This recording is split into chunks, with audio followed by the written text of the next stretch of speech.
power of love. For if they had, they surely would have built noble temples and altars and solemn sacrifices. But this is not done, and most certainly ought to have been done, since love is our best friend, our helper, and healer of ills which prevent us from being happy.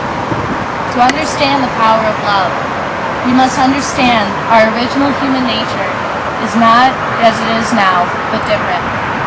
Human beings each had two sets of arms, two sets of legs, and two faces looking in opposite directions.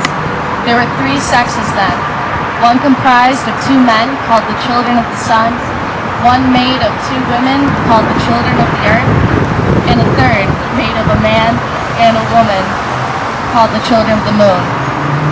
Due to the power and might of these original humans, the gods began to fear that their reign might be threatened. They sought for a way to end the humans' insolence without destroying them. It was at this point that Zeus divided the humans in half. After the division of the two parts, of each desiring their other half, came together, and throwing their arms about one another, entwined in mutual embrace, longing to grow into one. So ancient is their desire for one another, which is implanted in us, reuniting our original nature, making one of two, and healing the state of humankind. And when one of us meets our other half, we are lost in amazement of love and friendship and intimacy. It would not be out of the other's sight even for a moment. This is our very expression of our ancient need. And the reason is that human nature was originally one, and we were a whole, and the desire and pursuit of the whole is called love. Thank you, Karen. Amy Gudgeon will now read To Love is Not to Possess.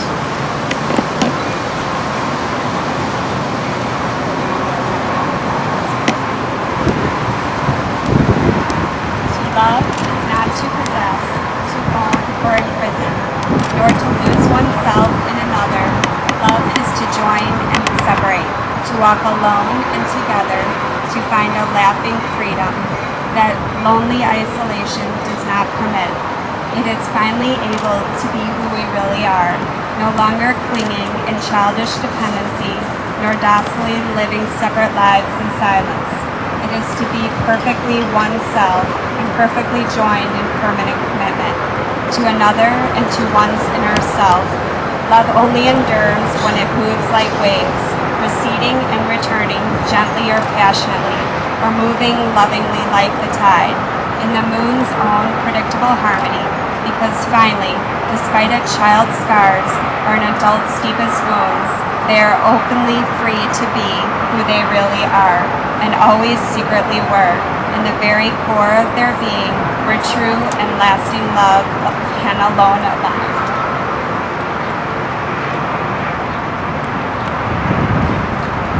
Thank you. Eileen and James have also written some words on love. Eileen and James will now share their vows. I'm gonna try and get some James, from our very first date, you treated me like gold, and you continue to every day. I really don't know how I got so lucky as to find you. You are my best friend, my love, my support system, my motivator, my personal trainer. You are so many things to me. And by being with you, I have become the best version of myself. We've overcome a lot in our 4 years together, and I bet in the many years to come, there is no ordeal that we can't handle and no disagreement that we can't love each other through. I promise to always be your best friend and love for life. I promise to be adventurous with you and to encourage you to follow your dreams. I promise to support you through all our days, both the good ones and the bad. I promise to take care of you to the best of my ability. I promise to always have milk, juice, oatmeal, and cookies in the house at all times, to let you keep the air conditioning way too cold, and to be as understanding of your need to buy countless guitars as you are of my need to buy shoes and kitchen gadgets. But mostly, I promise to love you with a full and open heart for all the days of our lives.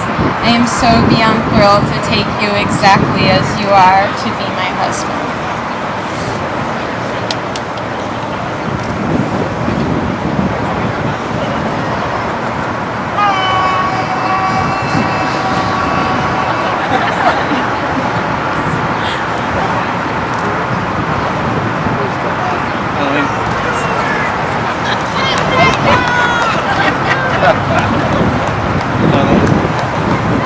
I love to look into your beautiful eyes. And every time I look into your eyes, from now to the rest of our life, every day, no matter where we are, what we're doing, I'll always know. Love is the most precious thing in the world to me. You're an amazing woman. I can't promise that everything will be perfect, because it won't be. I can't promise that I'll be perfect, because Lord knows. I can't imagine with anybody else. I will always be true to you. I will always be careful with you, and I will always listen to you. When you need someone to fight for you, I will. When you need to just fight for yourself, I'll let you. But I'll never be far away. I can say with absolute certainty, as I stand here today, that I found my best friend and the love of my life. Eileen, please marry me today.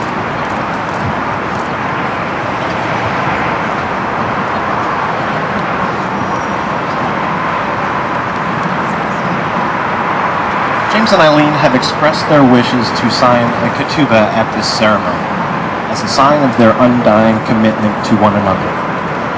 The ketubah is a wedding contract that has its roots in the Hebrew tradition. As a lawyer, I would have to advise both of you to read and understand every line before you sign it. I will also need two witnesses.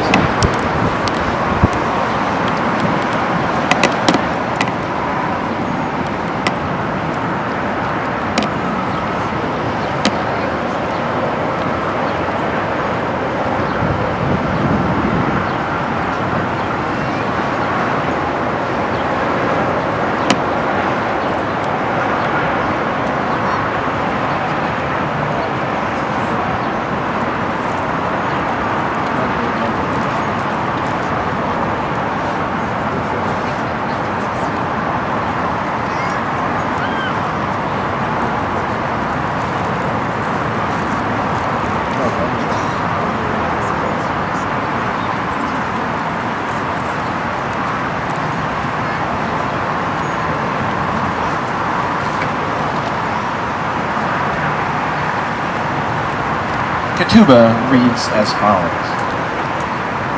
On the 8th day of August in the year 2009 in Chicago, Illinois, the groom, James Baranek, son of Kathy and Michael, and the bride, Eileen Orzov, daughter of Melinda and Kenneth, joined each other before family and friends to enter into a mutual covenant of marriage, and with love and compassion each vowed to the other, "Today I love you completely, as I did yesterday, and as I will tomorrow.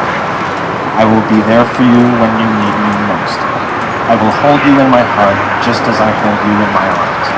I will share in your dreams, delight in your joys, and comfort you in your sorrows. I will be your confidant, your counselor, your friend, and your lover. When you are not within my sight, you will be within my thoughts. You are my life. You are my dreams, you are my joy, you are my love, you are my everything. At this moment, you are all that I know and all that I see.